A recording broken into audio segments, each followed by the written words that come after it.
Hello, good morning, good afternoon, good evening, depending on your time zone. Welcome to my YouTube channel. My name is Ogbanje Joseph. Please hit the subscribe button to subscribe to this channel, like and share this video. Today we are going to be looking at another theory called the system theory. The system theory. First and foremost, let us look at what is a system. A system is a complex whole, made up of interrelated parts that work together as a whole to ensure the achievements of certain purposes. Now from the above, okay, it is clear that for a certain purpose to be achieved, different parts must relate together to form a whole in order for the system to function effectively. You understand? So the parts that come together are made up of sub parts as well, which in the case of system theory are called subsystem. Now, generally, let us look at what system theory is all about.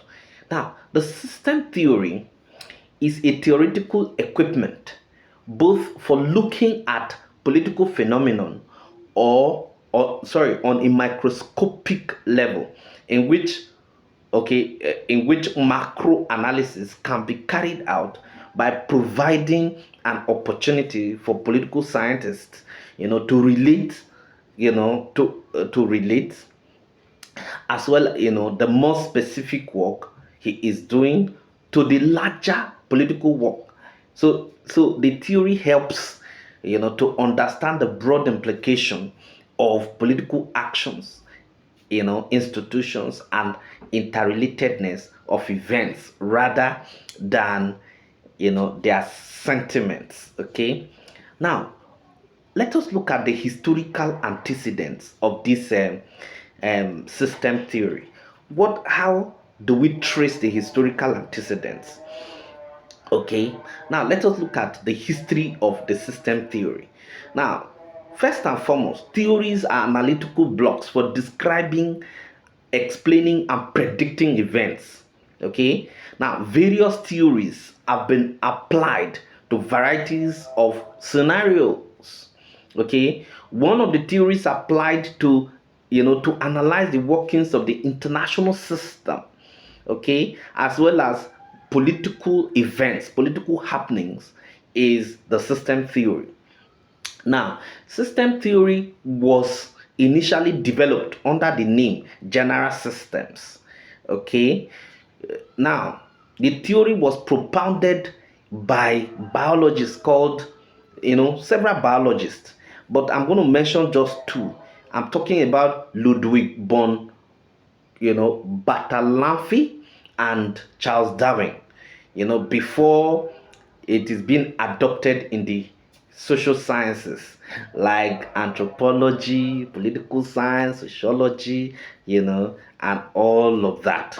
Okay, now, now the system theory in political science, it is called political system, okay, or political system theory.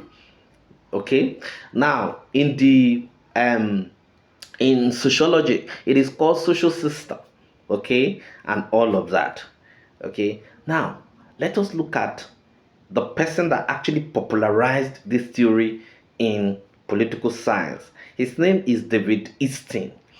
David Easton, in his work Political System, written in 1953, argues that political system is a system of interaction in any society through which binding and authoritative decisions are made. You understand? According to him, he emphasizes that a political system have structures and actors who interact individually and collectively, performing roles that lead to decision making. So he further stressed that a political system is made up of, four parts. It's made up of four parts.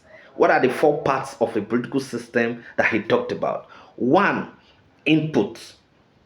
According to him, input actually comes into the political system in form of demand made on the political system for certain decisions to be made, and it is also backed by support when the demands are met. Okay, so now let us look at it now. What are inputs? Inputs actually come into the political system in form of protest, strikes, a press release, you know, um, occupying, public places, terrorism, war. All of these are actually, input into the political system. Okay, now, this input, like I said, is divided into demand and support. Now, all of these things I mentioned above are the demands. But the support will come when when the decisions have been taken, policies have been formulated, and these demands have been met. Once these demands have been met, people will support the government. They will pay their taxes. They will actually be obedient to the rules and or to the law of the land. But when these demands are not met, of course, the people will continue to protest. The people will continue to actually, wage war against the government. They will continue to disrespect or disobey the laws of the land.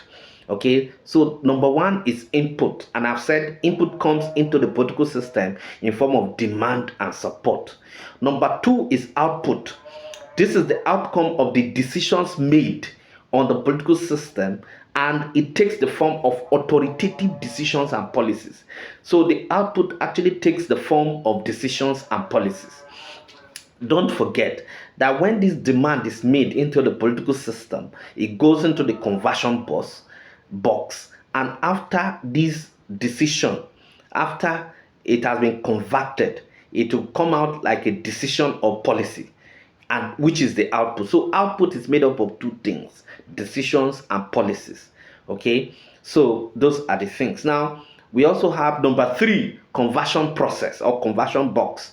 Now this is the stage where inputs get transformed into output in the political system. Okay, the input that is actually made into a political system, the conversion process will actually be used to process it. Okay, I could remember in 2012 or 2011 when there was actually removal of subsidy, okay, under the Goodluck Jonathan administration in Federal Republic of Nigeria. Now Nigerians actually trooped to the streets to occupy Nigeria. At the end of the day, the National Assembly, which is actually the government, as well as government representatives, met with labor. The National Assembly also met, okay, and this demand in form of protests, okay, and occupying Nigeria that actually came into the political system were converted into decision and policies. So the fuel price that actually went from 60 something naira to 100 and something naira actually still came down to 90, I think 97 or 98 naira. Now what that meant is that the people protested, which is a demand.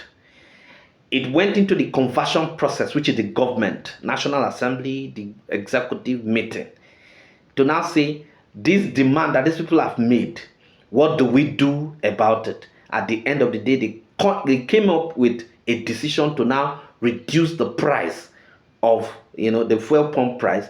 And after it has been reduced, the people called off the strike, they left the streets, and then they went back to start being the government, which is actually, so we started with the demand, which is a protest. We went to the conversion boss, which is the government meeting to actually, look at the demand that the people have made in order for the government to actually make certain decisions that will be plausible or that will propitiate the people. Now, that decision was made. It came out as decision policy. Now, it came through, through feedback. It came by feedback through the environment. So number four variable under under the system theory is the feedback. Now, feedback is the response the policymakers get from the environment, telling them of the success or otherwise of the policy. So feedback is actually, the feedback is the response that the policymakers get from the environment. Okay, don't also forget that the before now it once the decision has been made, okay, it is carried to the environment by the gatekeeper, which is the media. The gatekeeper takes it to the environment, okay, and then the people get it.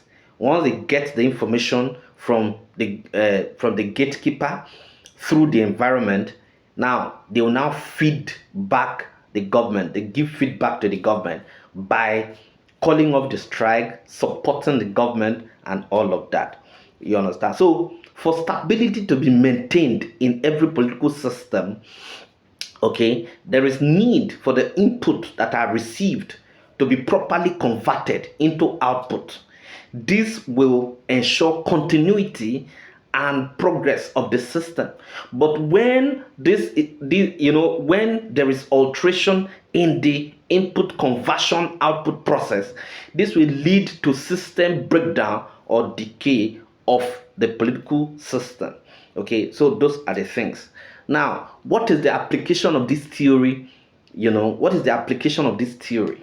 The application of this theory is that now, if you look at within a country, Nigeria, for example, you find out that, of course, under the Tinubu administration, fuel subsidy has been removed.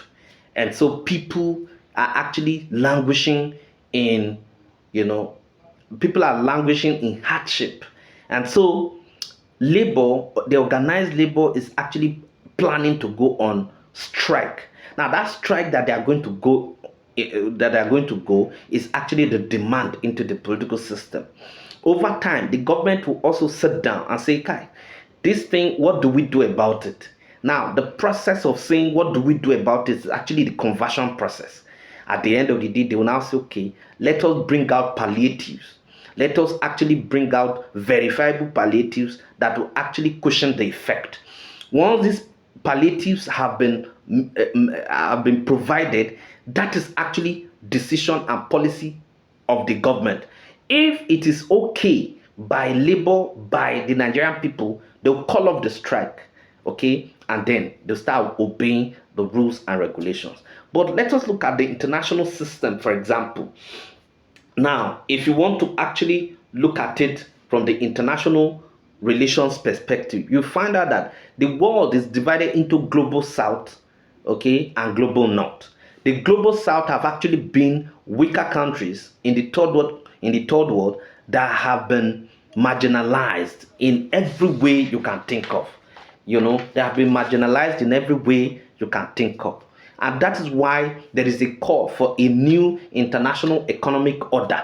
Now, this demand, okay, has actually been on ground, okay, and this demand has always come in form of protest, terrorism, and high tariffs for foreign businesses, and all of that. Okay, another demand again is the call for technology transfer into the third world countries. Another demand is the democratization of the UN Security Council, okay, and all of that. But the challenge is, will these demands be able to actually, will the decision makers, I'm talking about the UN Security Council, for example, be able to or the UN in general, be able to actually turn these demands into plausible policies that will be acceptable by all and sundry at the end of the day? These are questions that need to be asked. But at the end of the day, the UN is actually the conversion process. And it is saddled with the responsibility of converting these inputs that have been made by the third world countries into acceptable output. This way, the system will not be overloaded. And if there's no system overload, there won't be system breakdown. Okay? But what will happen is that, the system will be able to actually cope cope favorably and to continue to manage the international system. But when these demands are not being met, when nothing is being done about this demand, it will lead to system breakdown, system overload, and that will actually cause a crack in the international system. Thank you very much.